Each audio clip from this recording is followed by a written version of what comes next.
सियासत का नशा सिर्फ नेताओं को ही नहीं, कार्यकर्ताओं के सिर पर भी ये खूब नाचता और बोलता है। अगर सियासी नजरिए से देखा जाए तो भाजपा के भीतर भी यही सियासी नशा नेताओं और कार्यकर्ताओं का दीवानापन और जुनून किसी जिहाद की तरह छाया हुआ है। भाजपा में मौजूदा दौर में भाजपा जिंदाबाद कम और जय जयराम ज्यादा हावी हो चुकी है। एक बार जयराम जी, बार बार जयराम जी, ये नारा इतना हिट कर दिया गया है कि मानो जयराम ठाकुर सरीखा कोई अजय ना आज तक हिमाचल भाजपा में हुआ है और ना ही कभी होगा।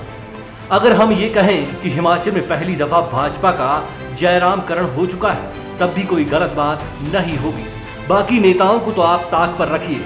इस माहौल में जयराम लॉबी ने शांता धूमल के नाम भी भाजपा के मजमू से गायब कर दिए हैं। ये कहना भी एकदम सही होगा कि जिस तरह से एक दौर में ये कहा जाता था कि वीरभद्र सिंह ही कांग्रेस है और कांग्रेस ही वीरभद्र सिंह, उसी तर्ज पर भाजपा में जयराम ठाकुर ही भाजपा और भाजपा ही जयराम ठाकुर का माहौल बाखूबी बन चुका है।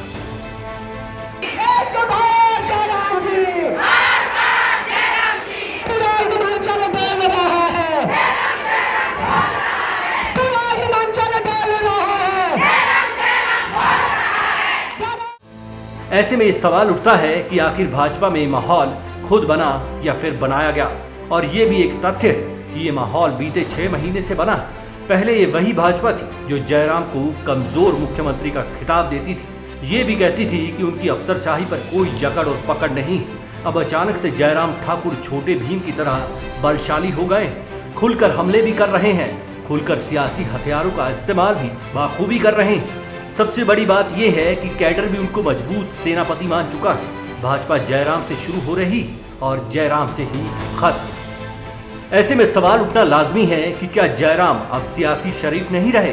क्या वजह है कि जो जयराम 4.25 साल तक दुहाइयां सफाइयां देते थे, वे अब सफाइयां मांगने शुरू हो गए? आखिर ऐसा क्या हुआ कि अचानक से भाजपा में टॉप टू बॉटम माहौल ही बदल गया? तार ठोकर ठाकुर सियासी ठुकाई सिंकाई कर रहे हैं। जो ठाकुर एक दौर में सदन के भीतर भी विपक्ष के दिए गए सदमों को बर्दाश्त करते थे, अब सड़कों पर विरोधियों के बीच हाहाकार करवाने पर उतारू हो गए हैं। सियासी माहिर भी सीएम की इस पॉलिटिकल फ्लेवर को देखकर अचंभित, ये भी दुविधा में हैं कि आखिर ऐसा क्या हुआ कि शरीफ सीएम के नाम से मशहूर जयराम ठाकुर इतने कुख्यात हो गए। अपने जवाबों में भी सवालों को खड़ा करते हुए एक्सपर्ट कहते हैं कि क्या ये मोदी की शाबाशी का असर है या फिर ठाकुर साहब खुद ही तेवरों के जेवर पहनकर कांग्रेस के साथ साथ अन्य अपनों के खिलाफ भी खड़े हो गए। खैर, सियासत बहुत खुराफाती होती है, शराफत का कोई काम नहीं होता। अगर जयराम भी सियासी शराफत छोड़ चुके हैं तो कौन सा गलत काम कर दिया? Manish Kaul, BNW news.